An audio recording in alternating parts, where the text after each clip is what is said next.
The CDC wants you to stay home, but that's not stopping people determined to still travel for the holiday. CVG is expecting the holidays to be the busiest it's been since COVID began. And that's where we find our own Whitney Miller, in fact, right now live. Whitney, you've been looking into the ways the airport's trying to keep travelers safe. Yes, I have. Technology is the name of the game. The cleaning crew here at CVG is using robots and autonomous floor scrubbers like this one to do simple tasks like keep the floor clean, and all it takes is just the tap of a button to get it started. We look at ourselves as being a place where you can test and develop things. A living laboratory is what Nishan Marks calls the terminals at CVG. We have packages and people flowing in and out of the airport on a regular basis. That's because they're testing out new technology that is helping make some jobs at the airport a contactless experience. JITA is one of those examples. So we have 5 of them in the airport that our employees use. JITA is a robot that uses a push of a button and a sensor to follow staff throughout the airport, whether it's for helping passengers who need assistance to the gates or staff to hand off supplies. We're helping people move their things around, but also how do we make sure that it's contactless, something that people feel safe about. But robots aren't the only innovation. Cleaning tools have also been upgraded. AvidBots is a floor scrubber that we use that just goes and it cleans up the terrazzo with a double tank process. And there is a new disinfectant spray called Safety Net. It can kill germs on surfaces for up to 30 days. We're really taking it very seriously. Airport spokesperson Mindy Kirshner says the Sunday and Monday after Thanksgiving will be some of CVG's busiest days since the start of coronavirus restrictions. That's why, in addition to cleaning, she's encouraging passengers to get involved in keeping the airport safe. We've got a lot of resources and information on our website, the Fly Healthy section of our website, where you can look up all the CDC protocols. You can watch a video on what to expect when you arrive to the airport.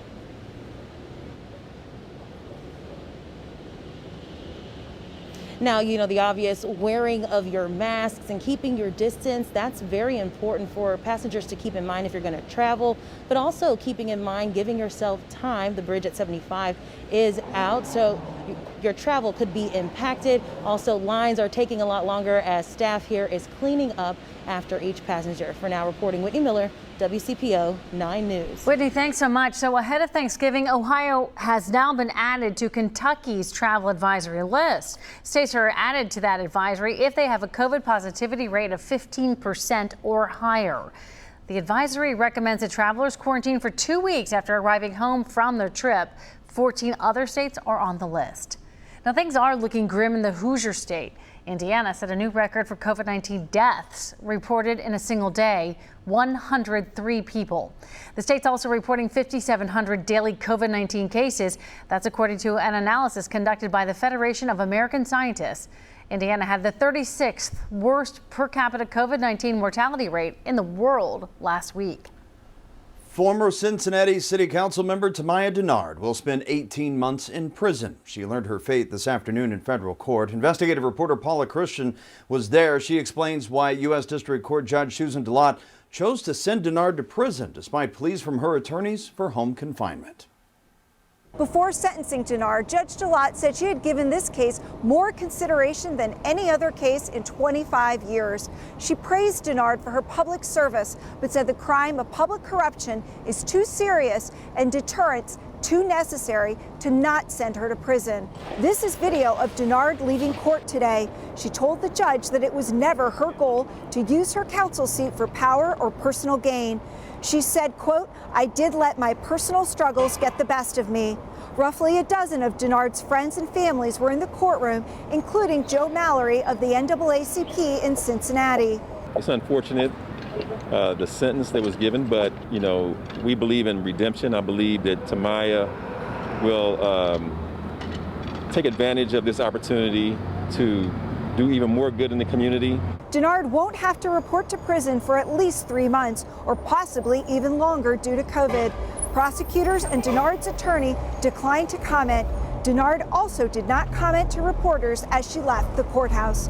Denard is the first of 3 Cincinnati City Council members arrested this year by the FBI on public corruption charges. Jeff Pastor and PG Sittenfeld's cases are just starting to work their way through the federal court system. Paula Christian, WCPO 9 I-Team. A citizen-led effort to remove Councilmember Jeff Pastor from office had its first hearing today. The complaint was filed last week following Pastor's indictment on federal charges. He is accused of accepting money in exchange for his vote on council. Reporter Marielle Carbone is standing by live downtown. She has the very latest on this. Okay, Marielle, this isn't the first push to keep him off council, correct? That's right. It's not. In fact, the wheels are already turning to keep Jeff Pastor from doing any official business here at City Hall, at least temporarily. Now, the Attorney General says that he did agree to a voluntary suspension, but what happened today in probate court, it's a little bit different. It's pushing to actually remove him, which the citizens behind the complaint say is necessary. The first hearing. The purpose of the statute is for quick removal of corrupt elected officials. To have Councilmember Jeff Pastor removed from office had one party noticeably absent, Pastor and his attorney. So I'm not happy about that. Despite that, the hearing moved forward. They need people on city council who are focused. Kurt Hartman represents the citizen-led complaint seeking to remove Pastor from office. It's different from a suspension in that it's permanent. I think the question really becomes for the taxpayers of Cincinnati. Do we get somebody in temporarily under a suspension, or does the office get declared vacant and an appointment to fill out the term is made? Under this path, it's up to the city solicitor's office to decide whether to prosecute the case. It's asking for more time to decide. At this time, we have the allegations that are in the indictment, but as the court is well aware, those are allegations. She also noted the suspension process that's already underway. According to the Attorney General, Dave Yost, Jeff Pastor agreed to a voluntary suspension. That means he'll still be paid but not working, and Judge Winkler would pick a temporary replacement. According to the city, paperwork on the suspension hasn't been finalized yet. Even on a suspension, you still have this air hanging over the city, hanging over the process. We need a clean break for the taxpayers' benefit to move forward. A trial date for the complaint is set for Monday. The city can make a decision then on how to proceed, or it can ask for an extension.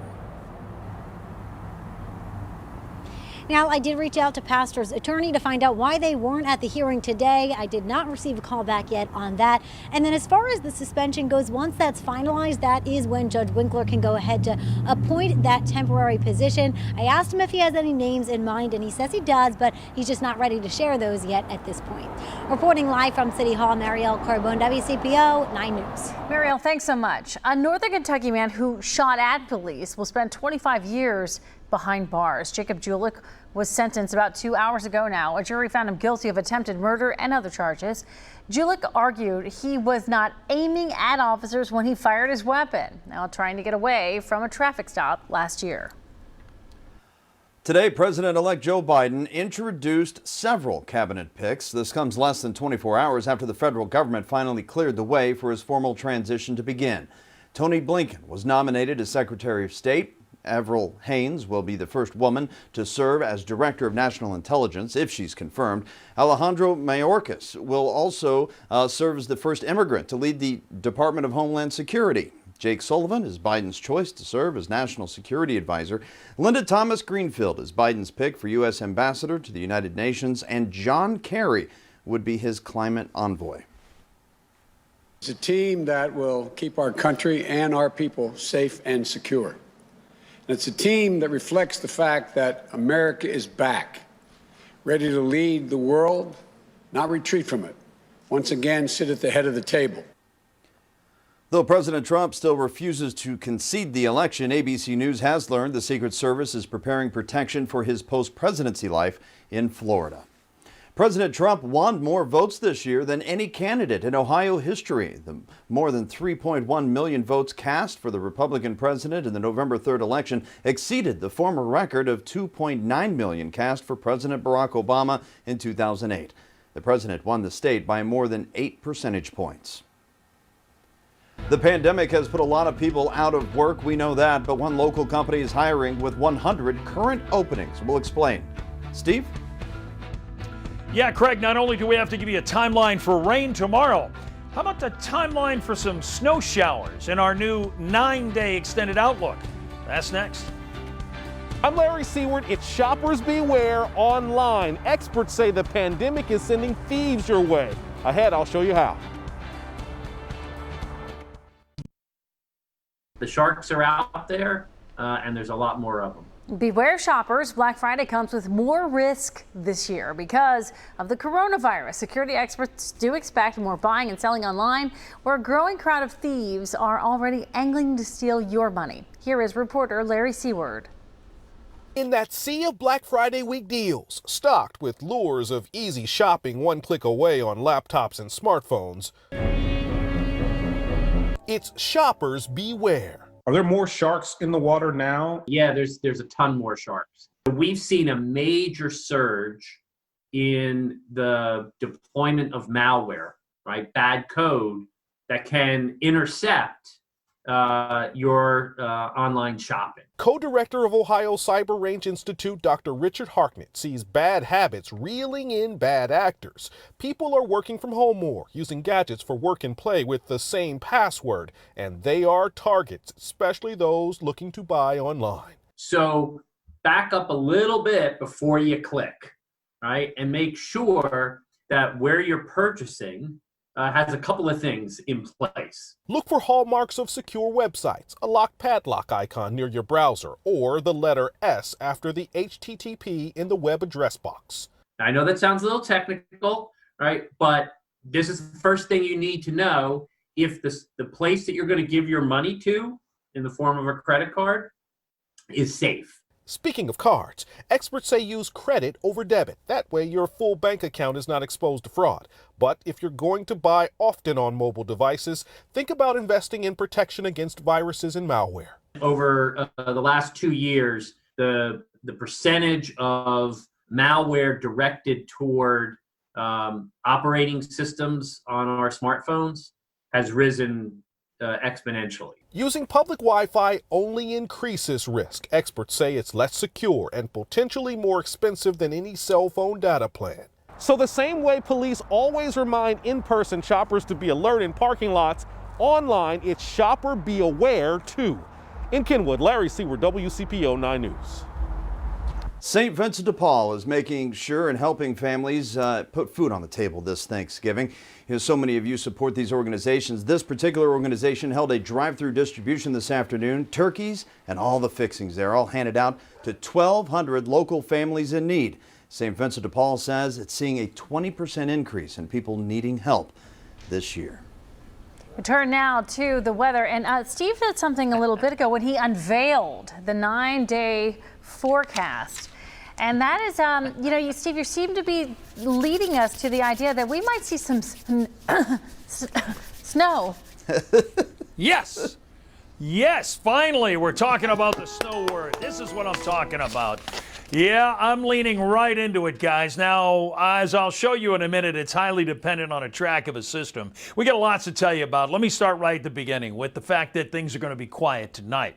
Now, as we head into the overnight and for tomorrow, you'll notice the rain that's out to the west here. I'm showing it to you because it's that area of low pressure and that cold front that's heading for us, and not only could bring us some rain, but it could very well really also potentially give us a chance for some severe storms. It doesn't look likely. Let me show you what I'm talking about here and bring it up on the screen for you to give you an idea that this is going to be really a very interesting 24 hours for us, for folks who are going to be traveling, because we're talking about the real likelihood of seeing some thunderstorms and the possibility of some severe weather here and across the south. Now, so it's very important to stay on top of the forecast, especially for tomorrow morning. So with that done, here's that low that we're talking about. Watch it travel toward us here as it moves into the tri-state. We're going to get hit with heavy rain tomorrow morning, and then a line of some rain and likely some storms tomorrow night.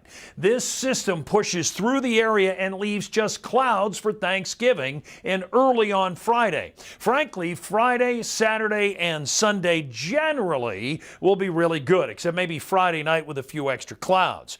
I say that so I can go to the meat of some of what we're talking about for next next week and that you know first what's happening. There's an area of low pressure that's going to be coming in out of the south.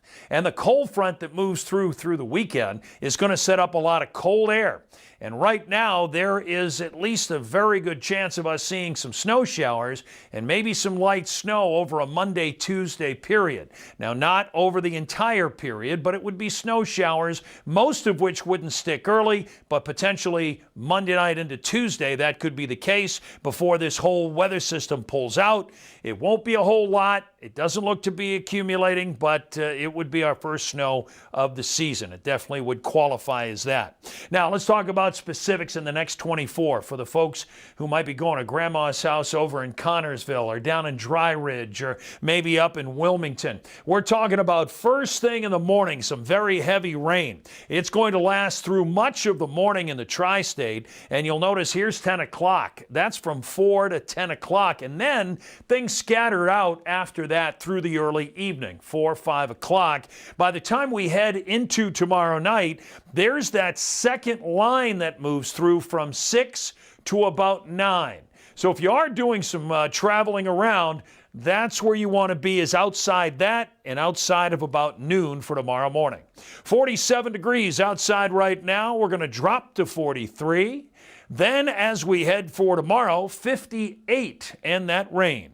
Here's our new 9-day forecast for you, and it's just right in time because you'll notice it encompasses a huge block of very cold air, guys. Look at next week. We're talking about winter weather starting on Monday.